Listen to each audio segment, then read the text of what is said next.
Hey everybody, some Gadget Guy here with our review of the iPhone 6 Plus. Before we jump in, I need to send a shout out, thumbs up of glory to the folks at AT&T for hooking me up with one of their display units just so I could produce my full review on this phone. And obviously the phone is already outside of the box, so we're not gonna mess around with doing an unboxing. If you guys have been following my reviews on my channel at all, you would know that I'm really more of a Windows Phone / Android fan. That Apple products just really aren't my cup of tea, though I've always appreciated and I really do like the design on Apple hardware. So I lovingly caress the backside of this phone. And speaking of this hardware, we want to do a quick screen size comparison between the iPhone 6 Plus and a couple other phones, because I think the 5.5-inch screen on the 6 Plus feels noticeably larger in the hand than it should compared to some of the other 5.5 and 6-inch screen phones out on the market. Here is the 5-inch screen on the Lumia Icon /930, a 5.1-inch screen on the Galaxy S5, a 5.2-inch screen on the LG G2, a 5.5-inch screen on the LG G3, and both of these phones have the same size screen. They're both 5.5-inch diagonal screens, and I did a more focused video comparison between the LG G3 and the iPhone 6 Plus. You can definitely check that out on our channel. One more LG just to show how good they are at cramming large screens into smaller form factors. This is the G Flex, and the bend in the screen on the G Flex actually manages to hide the 6-inch screen on this phone into a form factor which is only subtly larger than the form factor of the iPhone 6 Plus. And lastly, the largest phone I have in my collection right now, the Lumia 1520, which also has a 6-inch display, but is a very flat slab with angular corners.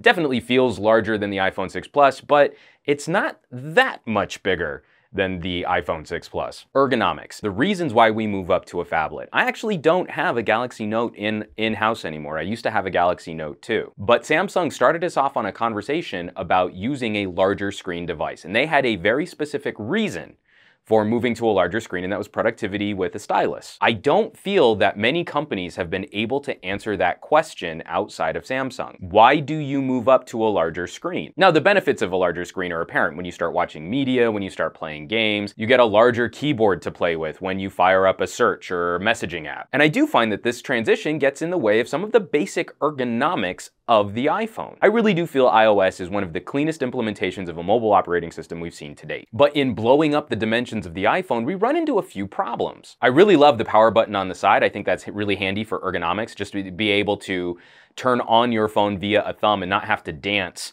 to try and reach the top of the phone. But it makes it a little trickier to land this tiny little camera icon in the bottom right-hand corner if you want to jump directly into the camera. And that was one of my favorite features of the smaller iPhones, like the iPhone 5S, which we did a review on. It was a one thumb, very easy gesture to reach down here, flick this screen up, and get directly into your camera app. It was the fastest implementation of camera launching on any phone that I've ever played with. Using the 6 Plus, it's still fluid from a software perspective, but it's a little trickier from a hardware perspective if you like to brace the phone into the pad of your hand. And I think in a form factor this slim, this rounded, and this slippery is really just going to lead to more people dropping their ultra-large phablet-y iPhones. Ditto Touch ID on this bottom button here. The action from moving your thumb from bracing the side of the device to unlocking the device down at the bottom of the phone just is not as natural as it used to be. Anytime a company decides to produce a phablet, they decide to go with a large screen,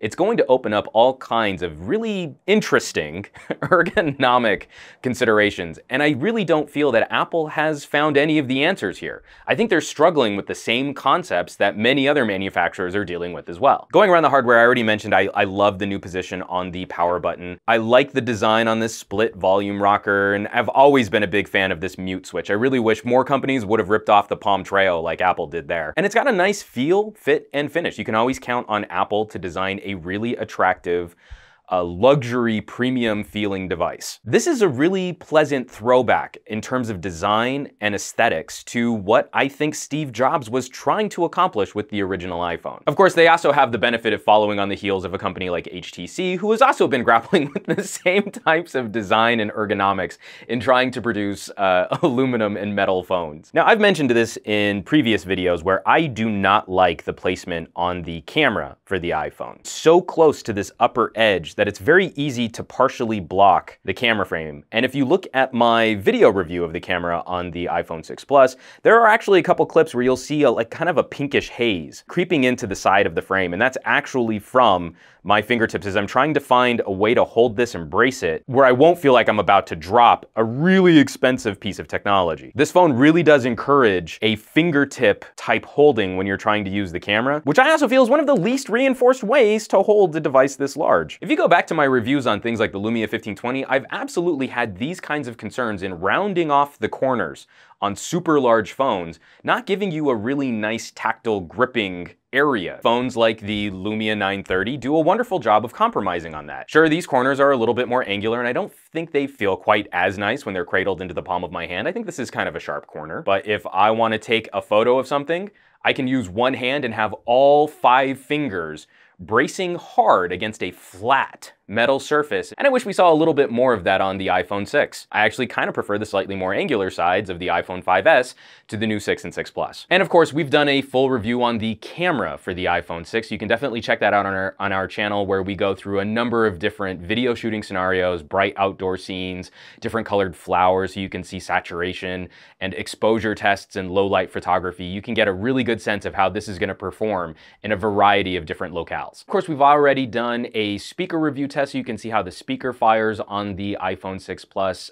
Spoiler alert, I think it's a very good speaker. It absolutely does not unseat the speakers found on, say, an HTC. I think HTC has absolutely cornered the market on high-end audio for smartphones. And I think the headphone jack is also one where I feel like Apple's kind of coasting. To my ear, it doesn't necessarily sound better or worse than what we had with the 5S. And I think phones like the Lumia 930 and the HTC One can outclass it, especially for audiophiles who like to get in there and tinker with things like EQ and filtering and stereo widening tricks. And I do like these little subtle touches in iOS, like the parallaxing effect of the wallpaper behind the icons. I think is really nice, really pleasant. And like some of those transitions that you'll see on an LG device, like where your lock screens can rock back and forth. It gives the device just a little bit more of a personality. It's just a little bit more organic. One area I've been really pleasantly surprised with the iPhone 6 Plus has been battery life. Not only in day-to-day usage, where I'm updating multiple social media accounts, I'm keeping track of multiple emails, the iPhone is doing a terrific job of hanging with all of those activities,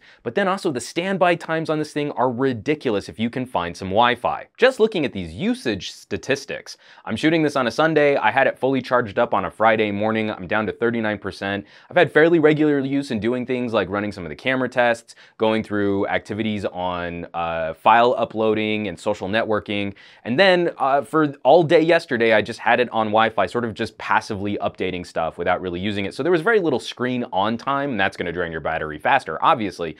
But I'm getting terrific stats on this. Now, as I was getting ready to shoot this video, I did have one terrifying moment where I had it flat on the table and I went to push against one of the corners and I felt the phone rocking.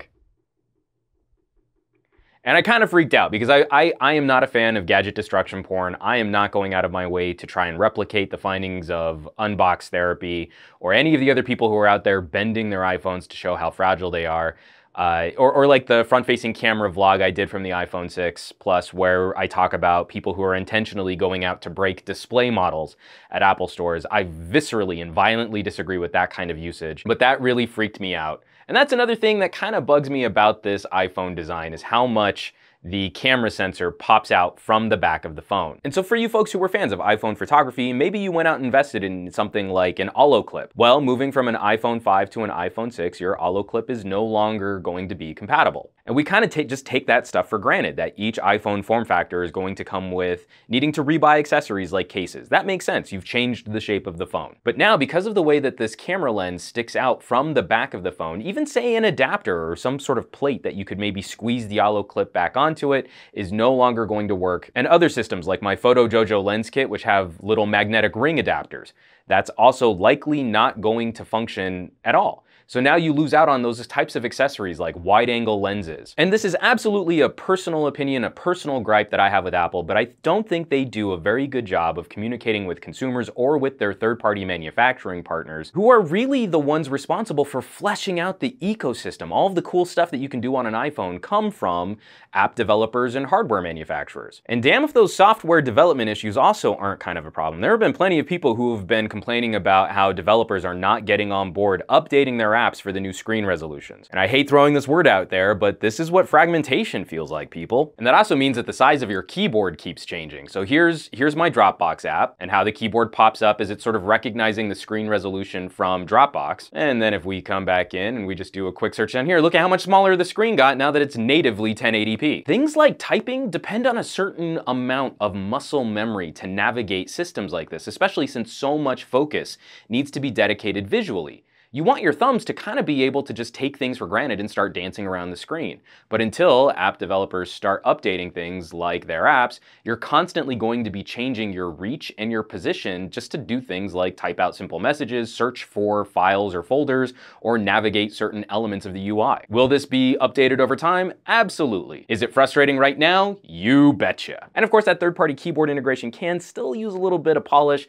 It's one of the things that can be occasionally laggy in the iOS 8 ecosystem. You flick, and then it just sort of clicks into place, as opposed to that nice animation transition that we get with the stock keyboard. It's not a huge deal and it won't really impact usability, but I have had issues where the SwiftKey keyboard just won't pop up, or the Apple keyboard will pop up instead, and it just lends an inconsistency to the iPhone experience that we didn't used to have. The screen is super crisp and vibrant. I think a 1080p display is fine up until around about a 6-inch screen. Obviously at around 5.5 to 6, I would like to start talking about 2K. You start getting to like a 7-inch tablet, and I really do like 2560 by 1440, especially at the distances that we hold our devices. But at 5.5 and smaller, I really don't feel that 1080p is a hindrance. Plus, the brightness works up to the levels of the 1520, and I finally got the update for the 1520 that enables full brightness control, getting us even to the upper borders of what the outdoor settings are for the 1520. You used to only be able to get the brightest screen on the 1520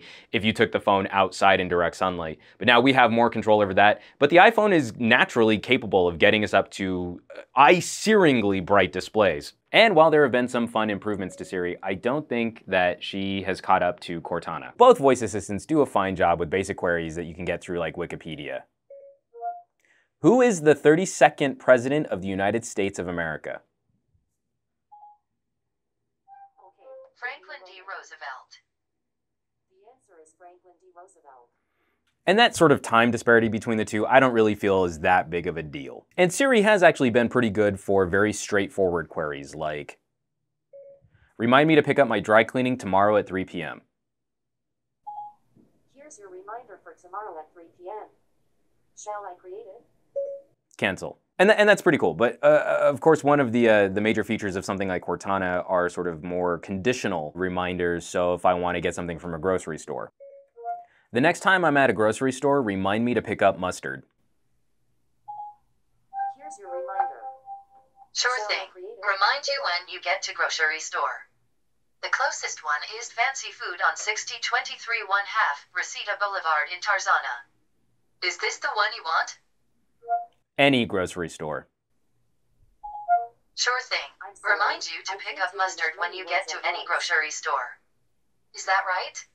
And Siri is really only capable of delivering on basic reminders. If I tell her the time and date and a short statement, she can figure that out. But if I want something specific, like if I want a reminder to ask my wife about the dog's medication, Cortana can pull that off, whereas Siri's still struggling with that type of casually delivered command. Unfortunately, I still haven't had the opportunity to play with Apple Pay as it's coming in October, so there's nothing for me to really test the NFC radio built into this phone with. The nice thing has been that in my area, there have been more kiosks and credit card stations going up that will support any NFC technology, so I actually have been able to use Google Wallet a little bit more since the announcement of the iPhone 6 and 6 Plus. Although the one thing I will say that I really do like the idea of top loading the NFC radio on the iPhone, because it is really frustrating on Android devices to not know where the NFC radio is on all of the different phones that are out there. So you're constantly doing this. Let me rub the back of the phone until it latches on. Oh, it's right there. No, it's not. It's over here. Maybe if I scooch it, it could be no. Oh, okay, I guess I just won't do tap and share for anything. Absolutely a first world problem for us Android and Windows Phone users, but I think Apple actually did a good job of addressing how it should work on the iPhone. Of course, we just don't have anything to play with NFC on the iPhone just yet, but I'm hoping, fingers crossed for you iPhone users, that we will have tap and share functionality and eventually something like device connectivity so that you can tap NFC-enabled headphones and speakers to your iPhone to get them to pair automatically over Bluetooth instead of having to go through Bluetooth menus and settings. And another area where I actually do feel Apple deserves the hype that they're putting out there has been the Wi-Fi radio. They actually have done improvements to the Wi-Fi radio, and it latches on to the full bandwidth of your download capabilities ridiculously fast. Most phones in my apartment have to ramp up to the peak download. But if we hit begin test, and it's going to prepare, and I only have a 30 megabit download on Time Warner, so I might have a horrible ping. Yeah, and it launches right up into the upper limits of what my Time Warner cable internet can offer. And on other phones, like I've shown on Lumia 1520s, it sort of scales up. Here, it's latching on to what my Wi-Fi router is capable of in a gloriously fast display of Wi-Fi activity. That whatever they're doing with these bands on the back of the device are not impeding radio traffic at all. And I've had similar experiences on AT&T's LTE. The LTE in my area has gotten faster over the last year, and the iPhone is doing a wonderful job of taking advantage of that. I have found that that is one of the strengths of the iPhone over some of the other, even plastic-bodied phones that I've played with, where they haven't necessarily fitted their devices with as powerful connectivity radios. And while I do think the iPhone 6 is one of the most attractive phones on the market today, I don't find that there's the same Apple attention to detail on things like seams. Steve Jobs was really big on saying, there should be no seams on our devices. There should just be a screen and then like one organic piece which just sort of like envelops the screen. The corners here on where these radio antenna cutouts are, we see these little teeny tiny gaps. It's absolutely tiny. This is not going to impact performance. You can't even feel it when you run your finger against it, but you can kinda see it. Do I consider this ugly? Absolutely not. You can barely see it when you hold the phone out at arm's length, especially for how well finished off other elements are, like the rounded off edges and corners of the headphone jack. And really, where does that leave us? I am not a fan of the iOS ecosystem. I feel it's too restrictive, and even with some of the nice updates to iOS 8, like the ability to use third-party keyboards, I still want to see better app integration for data. And it still really bothers me how I have a number of files in my Dropbox that just can't live on my iPhone without me plugging my iPhone into a computer and transferring manually through iTunes. I mean, that's a twofold sin in this day and age. Not only can I not directly access files from the cloud to save locally on a device in case I want to play them back later when I don't have data connectivity, but there are still times where I have to plug my pocket supercomputer into another computer to get files loaded onto it. On the whole, I still think I need to fall back on my standard messaging or bullet point commentary on the iPhone. One piece of hardware, one phone, is really not enough for someone to be making an ecosystem change. But at least now, if you're a fan of the iOS ecosystem, you have something that you've never had before: a choice. The ability to choose between the iPhone 6 with a 4.7-inch screen and the 6 Plus with a 5.5-inch screen.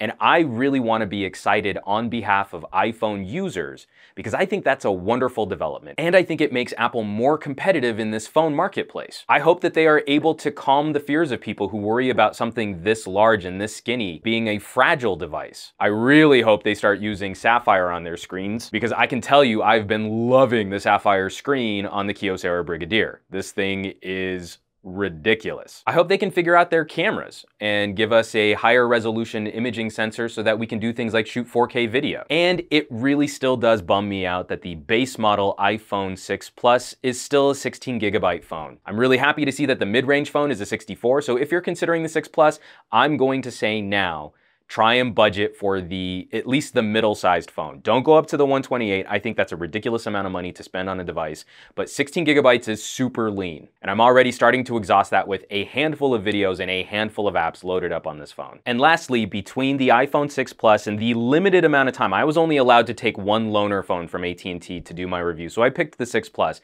as I thought it would be the biggest departure from Apple's normal ecosystem. But as I played with both of them, the differences between those two phones can also be a little bit irritating. The optical image stabilization is on the 6 Plus, but I think the better form factor is with the iPhone 6, and I think the regular iPhone 6 will probably prove to be just slightly more durable over a long period of time, like the life of your 2-year contract. But the extra surface area on the 6 Plus means that you get the larger battery, which actually does give you noticeably better runtime. So I'm absolutely torn on how I would make a product recommendation for the Apple ecosystem. And that's absolutely where I want to hear from you folks down in the comments, especially for you folks who are considering shopping an iPhone. How are you coming to answers on those types of decisions when you're looking at hardware capabilities like image stabilization and larger batteries, higher resolution screens? Or are you looking at the survivability of your gadget with something that's a smaller form factor? Maybe it's a little bit easier for you to navigate with one hand. So I really hope you will join me down in the comment section below this video, because I'm really curious what you folks are considering when you're shopping one of these devices, and especially for the iPhone 6 Plus. What is it about this larger screen that is motivating you to consider picking one up? So folks, this has been our rambling wrap up on the iPhone 6 Plus. This is now going to go back in its box that I just threw across my office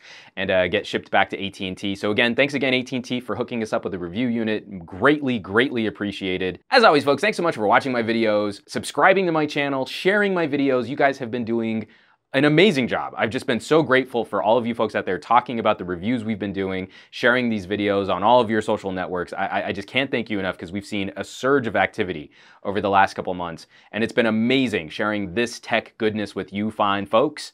Hit that thumbs up button, and I will catch you all on the next review.